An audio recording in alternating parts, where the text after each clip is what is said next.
বিসমিল্লাহির রহমানির রহিম। আসসালামু আলাইকুম। কেমন আছেন সবাই? আশা করি ভালো। আজকে খুব দুঃখ ভারাক্রান্ত নিয়ে বলতে চাই, এমন জীবন করিও গঠন, দিবে ভুবন হাসিবে তুমি।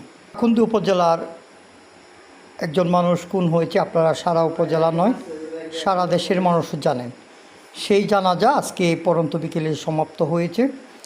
জানাজায় শরীক ছিলেন পাকুন্দি উপজেলার অতি সুপরিচিত বিপি কামাল ভাই এবং উপস্থিত ছিলেন পাকুন্দিয়া থানা প্রশাসনের সাকাওয়াত হোসেন সহ গ্রামবাসী এবং হাজার হাজার প্রতিবাদী জনতা উপস্থিত ছিলেন। এই জানাজার উপস্থিতি দেখলেই বোঝা যায় যে কতটুকু অন্তরে কষ্ট পেয়েছেন। আমরা যে কথা বলতে চাই, আমাদের জীবন সুন্দর জীবন গঠনে সবসময় অন্যের ক্ষতি যাতে না করি।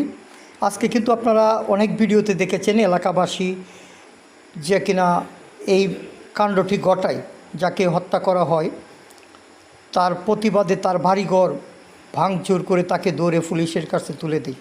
তো আমরা চাইব যে একজনের অপরাধে আমরা অন্য এটা আইন হাতে না তুলে নিয়ে প্রশাসনকে সার্বিকভাবে সহযোগিতা করি।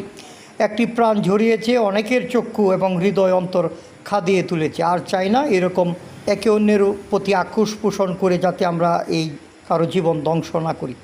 দিক নির্দেশনা কথা বলেছেন বক্তব্যের মধ্যে। তো যাকে হারিয়েছে তাকে পাবো না, তার পরিবার আর কোনো দিন পাবে না। পরিশেষে একটি কথাই বলতে চাই যে আমরা আসুন, যে ব্যক্তিটি মারা গেল তার জন্য আমরা আল্লাহর কাছে দোয়া করি, আল্লাহর কাছে দোয়া চাই যাতে ওনাকে বেহেশত নসিব করেন। এরকম অন্যকে মেরে ফেলার মতো চিন্তা কখনো যাতে না করি।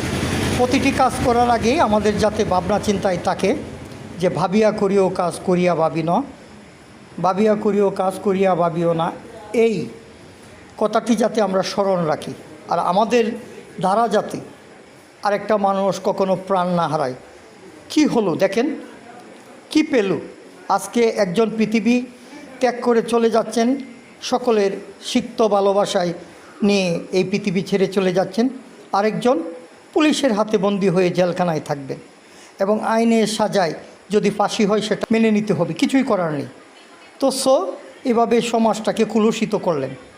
তো এই রকম পরিকল্পনা করতে আমরা যাতে কেউ না যাই, আমরা যাতে সুন্দর সুষ্ঠু সমাজ ব্যবস্থা গড়ে তুলি। প্রয়োজনে আমাদের যাদের বোঝার ক্ষমতা কম, তারা যাতে যারা জ্ঞানী বুঝেন, সমাজ সামাজিকতা নিয়ে কাজ করেন, তাদের পরামর্শ নিলে আমরা আশা করি যে এরকম তুচ্ছতাচ্ছিল্য ঘটনা থেকে কোনো প্রাণহানি ঘটবে না। অদূর ভবিষ্যতে আমরা সেই পথগুলোই বেছে নিব। কখনো